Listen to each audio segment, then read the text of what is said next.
If you are using Convertkit forms and Google Analytics 4, you should connect them. That way you will be able to see which traffic sources are driving the most subscribers. In this video, I will explain two methods of how to track those forms with Google Analytics 4 and Google Tag Manager. When you're dealing with Convertkit forms, first you need to check what happens after you submit the form. It can either show a success message or redirect you to another page. And you can easily check that in the settings of the form. So for example, here I am in the editor of one of the demo forms.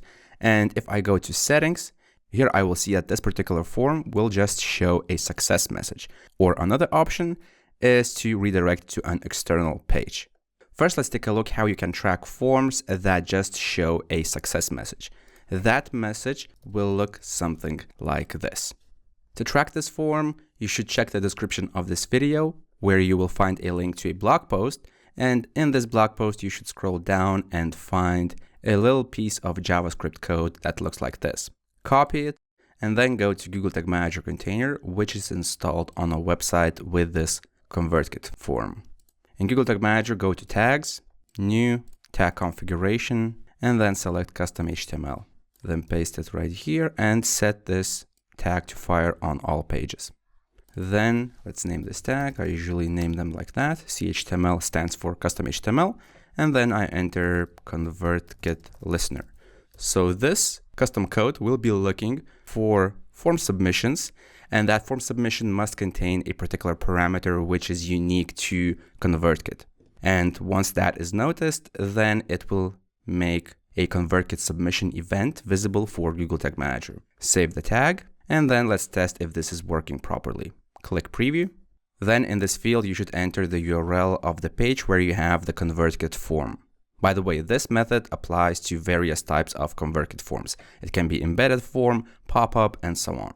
So now I will copy the URL, paste it here, and click Connect. Tag Assistant has connected, and it is also displayed as connected right here. Now let me submit the form. Once I do that, I will go to the preview mode of Google Tag Manager, and I see the Convertkit submission event right here. If I click it and expand it, you will see the name of the event and also the ID of the form. This ID is visible in the URL of the Convertkit, and that way you will know in your reports which form was submitted. So now let's send an event to Google Analytics 4 together with this form ID right here. In this video, I presume that you already have installed Google Analytics 4 with Google Tag Manager. If you have no idea what it is, then I have a tutorial below the video explaining how to install it. So watch that first if you haven't done that yet, and then come back to this tutorial. After you have installed Google Analytics 4, you will have a Google Analytics 4 configuration tag. The next step would be to configure a custom event trigger, which will be looking for this particular event. And we will also create a variable that will return the ID right here, because for every form, the ID will be different. So let's go to Google Tag Manager, Triggers, New, Trigger Configuration, and then select Custom Event. Here we have to enter the exact name, all lowercase, as it is right here. Then I will name this trigger and we'll save it. The next step is to create a variable that will return this value. And the name of the variable is this one. So I will copy it, and then we'll go to Variables, New, Variable Configuration, Data Layer Variable, and I have to enter it exactly as it is in the data layer right here. Then I will name this variable. Here you can enter whatever you want. I usually name it like that. DLV stands for Data Layer Variable, and then save the variable. The final step is to create a tag that will send the form submission event to Google Analytics 4. So in the tags, click New, Tag Configuration, and then select GA4 event. Here you have to select your existing GA4 configuration tag, and then in the event name you can enter whatever you want. Google recommends to enter an event called Generate Lead, but if you don't want to use that, if you want to use something else, this is fine. So you can, for example, use form submission. And then we also want to send an additional parameter that will contain the value of the form ID. So in Google Tag Manager, you should click Event Parameters, add row, and then enter form ID. Again, in this case, you can name the parameter whatever you want. It can be just form, might be ID or something else. It is up to you. And here in the value, we want to insert the variable that will dynamically fetch the value of the ID. That's why we will click this button and we will select the data layer variable that we have just created. Then scroll down and in the triggering section, click anywhere and select the previously created custom event trigger. Finally, let's name this event. I usually name it like that. And then this is followed by the name of the event. Save the tag. Now let's test if this is working properly. Click preview to refresh the preview mode and fetch the latest version of the Google Tag Manager container. Then click continue and let's submit the form. Once you do that, you should go back to the preview mode and you will see the Convertkit submission event. Click it and you will see that your event tag has fired. Its status is succeeded. Now let's check if the data was received by Google Analytics 4. Go to Google Analytics, then go to Configure, Debug View,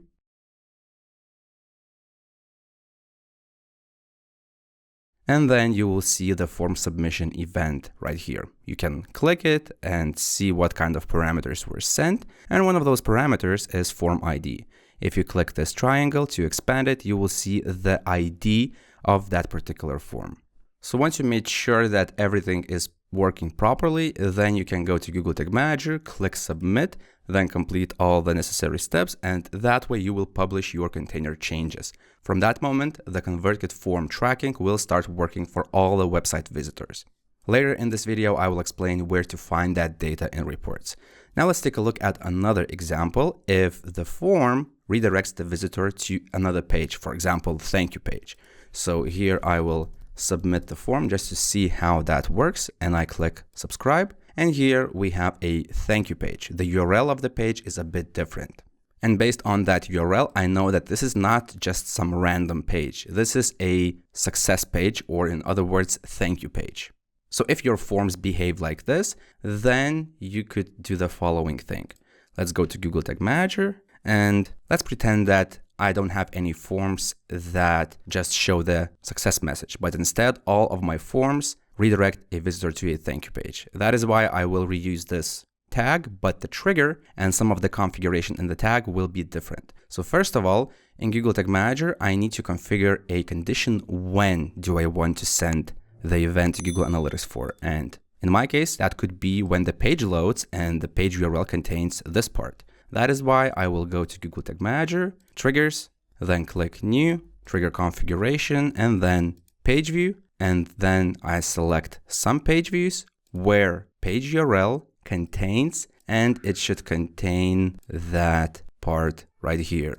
So I will paste it right here and I will name this trigger page view thank you page or something like that.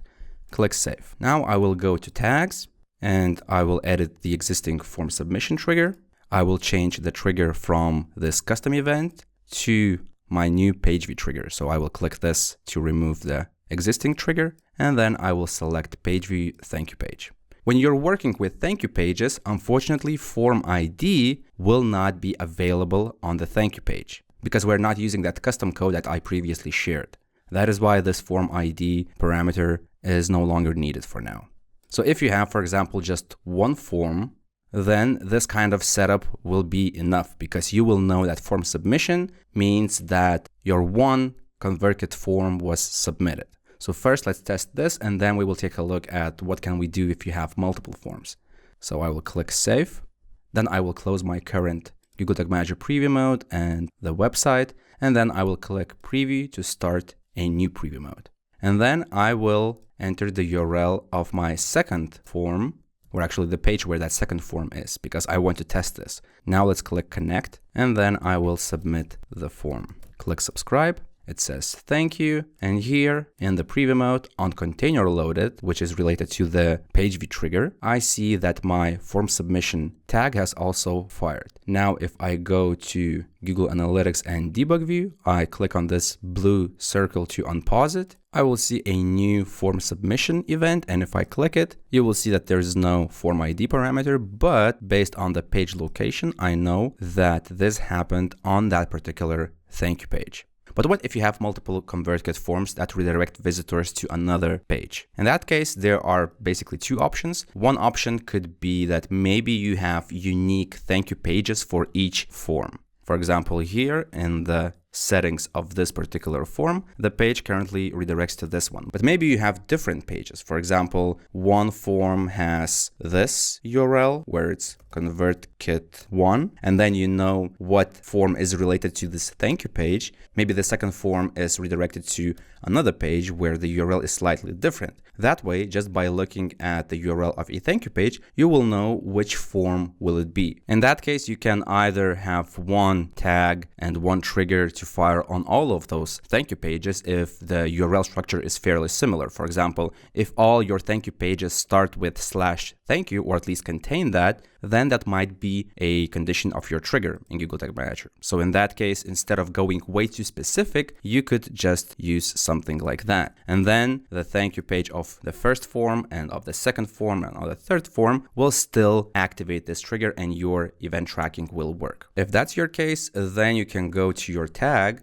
And if you want, you can send an additional parameter that could be called, let's say, form URL, and then you could insert the page path. So page path will show the part of the URL that comes after the host name. So this would be the value that is sent to Google Analytics 4. In fact, when Google Analytics is loaded on a page, it automatically tracks the URL of the page. So if you don't want, you don't have to send this parameter right here. But if you feel like this will be more convenient to you, then go ahead and do so. If URLs of your thank you pages are way too unique and you cannot just group them under a single condition like this one, then you can go a bit more advanced and use a regular expressions option, where you enter one URL, then a pipe, which is a vertical dash, then enter something else like confirmation or whatever you use in URLs. Or if you're not experienced with regular expressions, then your another option could be to create separate triggers for each form. So let's say that I have one trigger for my first form, and then I can create a different trigger where the condition could contain the part of the URL of that second form. So it could be something like confirmation, if that is the part of the URL of my second thank you page. And then let's say I can name this page view second thank you page or something like that. I can save this, and then I can go to tags in Google Tag Manager, open my form submission tag, and then in the triggering, click anywhere or on this pencil, and then click plus to add a second trigger. So now if one or another trigger is activated, then this tag will fire and will send the event to Google Analytics 4. Personally, I would recommend working with regular expressions because if you have, let's say, 50 forms, then creating 50 triggers will require too much time and the maintenance will be a bit more difficult. Then another situation with thank you pages, and that's actually what I'm using myself, it's to have one thank you page for all forms, but then using some additional URL parameters that help me understand and identify which form brought that visitor to the thank you page. So let's say that I have this form and this form redirects a visitor to this thank you page. Right now, just by looking at this part of the URL right here, I cannot tell which form the visitor submitted, because let's say I have 20 forms and this thank you page URL is way too generic. So here's what I would recommend if you use Convertkit. So first of all, I would go to the settings of each form and redirect them to this thank you page. So the URL should look like this, but also at the end of the URL, I could include something like form name, or it could be just form like this. So this is a parameter that I just came up with, and it goes in the URL after a question mark. So the question mark here is important. And then I add equals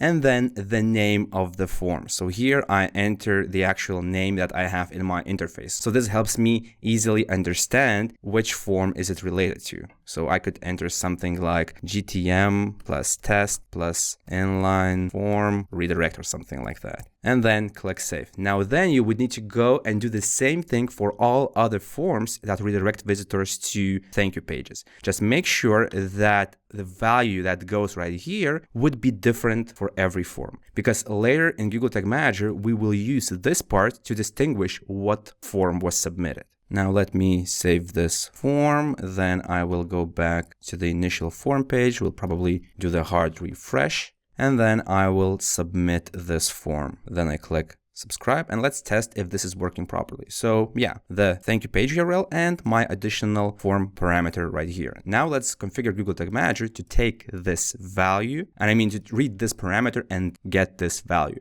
We can do that by going to Google Tag Manager, then variables, then new variable, and this time we will use URL variable because we are going to fetch part of the URL. Here you should select query and then enter query key. In my case, query key is this parameter name right here, which is all lowercase form. So I will just enter it like that, and we'll name this variable URL form. Click save. Now I will go to tags, then go to the tag itself, and here I can just name this whatever. It might be form ID, form name, or anything else you want. And here, instead of page path, I will include my new URL variable. Then I will check if the trigger is still correct. So the URL should be pages thank you, and in this case that's the URL, pages thank you. So this looks good. Now let's save the tag, and then I will close the preview mode and we'll start it again. And this time I will be debugging that Convertkit demo 2 page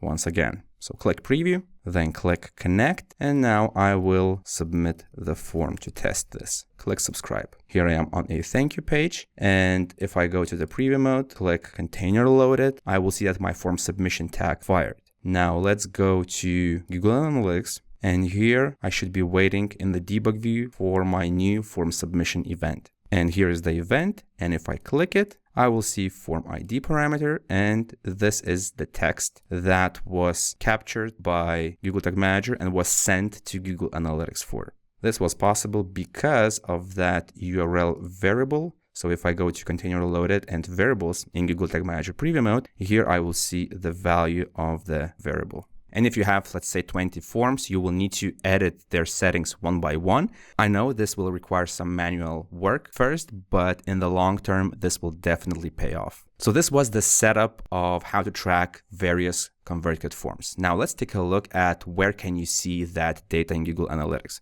If you are just tracking the events form submission and you're not sending any parameters, then you should go to Google Analytics. By the way, you should do that 48 hours after you have published your Google Tag Manager container changes. Google Analytics 4 requires some time, somewhere between 24 and 48 hours to display the data. So don't expect the data to appear in your standard reports in real time. So again, if you're not sending any parameters with the event and you just want to see the event count or how many users submitted the form, then you can go to reports, then you can click engagement, events, and here you should be looking for form submission. And here you can see how many times was form submitted. So it was 7. How many users submitted those forms? So that was 2. Keep in mind that this property where I'm looking at, it's test property. So this data is fake, but it still shows you where to find that data. Also, if you want, you can go to acquisition, traffic acquisition, and then you will see various traffic sources, or in this case, that's channel grouping. But if you want, you can switch to source medium. And then here you should scroll right. And in the event count, you can switch to form submission event or whatever event you are using. And then you will see that you got X amount of form submissions from one traffic source, then some other number from another traffic source, and so on. If you don't have many Convertkit forms, for example, 2, maybe 3, then it would actually even make sense to send different event names for each form. For example, instead of just sending a generic form submission, you could send a different event for each form. One form could be ebook downloaded, the other one could be like checklist downloaded or something like that. And then you could easily check that in the reports right here. You could switch between those different event names and you could see the number of conversions of the first form or of the second form or of the third form. Because right now in Google Analytics for standard reports, it's very difficult to see what forms were submitted. We know the total number of form submissions, but we don't know how many times was the first form submitted or your second form or your, I don't know, some other form. If you are sending some event parameter, for example, you're sending form ID, then immediately after you publish your Google Tag Manager changes, you should go to Google Analytics, then configure, then custom definitions, And then you need to register that parameter, for example, form ID, as a custom dimension. Here you should click Create Custom Dimensions in Google Analytics, and then you should enter exactly the parameter name that you used right here in Google Tag Manager. In my case, that is form_ID. So you should enter it like that. The reason why I get this error, because I have already created that dimension in the past. And here you can enter something like form ID or whatever. Just make sure that the scope is event. So once you do that, within the next 48 hours, you should start seeing some additional data related to form ID in your reports. For example, if you go to reports, then go to engagement, events, and then you click on your form submission event,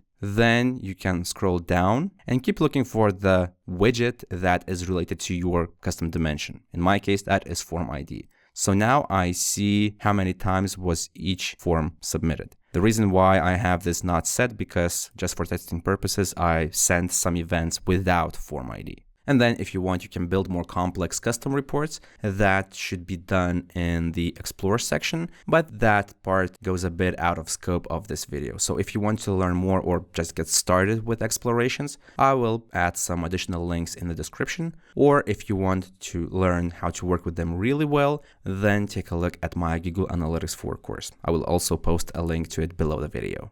And that is how you can track Convertkit forms with Google Analytics 4. If you found this video useful, hit the thumbs up button below the video. That will help me understand what videos do you like and what should I create in the future. Also, if you want to learn more about Google Tag Manager or Google Analytics 4, then consider subscribing to this channel. My name is Julius, this is Analytics Mania, and I'll see you in the next video.